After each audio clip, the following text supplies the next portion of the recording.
कहा जा रहा था कि नरेंद्र मोदी जी ने यूक्रेन की लड़ाई रोक दी थी।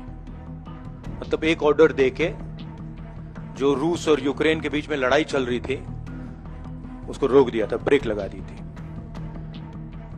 इजराइल और गाजा के बीच में जो लड़ाई चल रही थी उसको भी नरेंद्र मोदी जी ने रोक दिया था। जो हिंदुस्तान में पेपर लीक हो रहे हैं उसको नरेंद्र मोदी रोक नहीं पा रहे हैं या रोकना नहीं चाहते हैं। ये एक एंटी नेशनल एक्टिविटी है क्योंकि ये देश का भविष्य है और इससे हिंदुस्तान के युवाओं को, स्टूडेंट्स को जबरदस्त चोट पड़ती है। एक को आपने कैंसिल कर दिया है, अब पता नहीं दूसरे को कैंसिल किया जाएगा या नहीं किया जाएगा। पेपर लीक होने के बाद कार्रवाई करना एक बात है, बहुत जरूरी है कि पेपर लीक होने से पहले जो सिस्टम्स हैं, जो यूनिवर्सिटी के एग्जाम्स के रूल्स हैं, सिस्टम्स हैं, इनको फिर से असेस करना पड़ेगा, इनको स्टडी कर रीडिजाइन करना पड़ेगा। जो पहले 56 इंच की छाती थी, अब नंबर तो नहीं दे सकता हूं, बट 30-32 हो गई है। भारत छोड़ो न्याय यात्रा में मणिपुर से हम महाराष्ट्र गए और रास्ते में हजारों युवाओं ने कंप्लेन की थी कि हिंदुस्तान में नॉन स्टॉप पेपर लीक होते हैं। और आज आप सबको मालूम है कि NEET paper and UGC NET के जो पेपर्स हैं वो लीक हुए हैं और एक कैंसिल भी हुआ है। कहा जा रहा था कि नरेंद्र मोदी जी ने यूक्रेन की लड़ाई रोक दी थी। मतलब एक ऑर्डर देके जो रूस और यूक्रेन के बीच में लड़ाई चल रही थी उसको रोक दिया था, ब्रेक लगा दी थी। इजराइल और गाजा के बीच में जो लड़ाई चल रही थी उसको भी नरेंद्र मोदी जी ने रोक दिया था।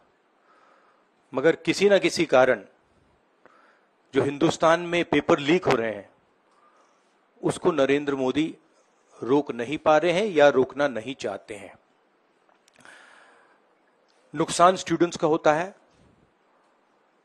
जो हिंदुस्तान के स्टूडेंट्स हैं, मैं जानता हूं कि आप इन एग्जाम्स के लिए महीनों सालों काम करते हो। ये आपका फ्यूचर है और आपके फ्यूचर से खिलवाड़ किया जा रहा है। मध्य प्रदेश में व्यापम हुआ और अब उस व्यापम को नरेंद्र मोदी जी और उनकी सरकार पूरे देश में फैलाने का काम कर रही है। पेपर लीक का कारण है कि सारे के सारे वाइस चांसलर्स, एजुकेशन सिस्टम को बीजेपी के लोगों ने, उनके पेरेंट ऑर्गेनाइजेशन ने कैप्चर कर रखा है। जब तक ये कैप्चर रिवर्स नहीं किया जाएगा तब तक पेपर लीक चलता जाएगा।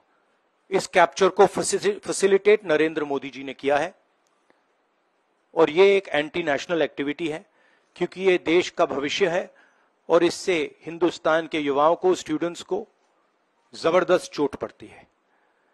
इंक्वायरी चल रही है, एक को आपने कैंसिल कर दिया है, अब पता नहीं दूसरे को कैंसिल किया जाएगा या नहीं किया जाएगा। बट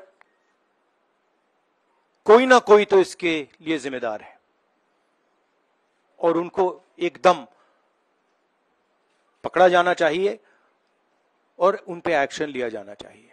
सबसे पहले जो शिक्षा का सिस्टम है उसको एक संगठन ने कैप्चर कर रखा है। अपने लोगों को हर पोस्ट पे यही डालते हैं। वाइस चांसलर्स की लिस्ट निकाल लीजिए, पता लग जाएगा। तो इसको रिवर्स करना होगा।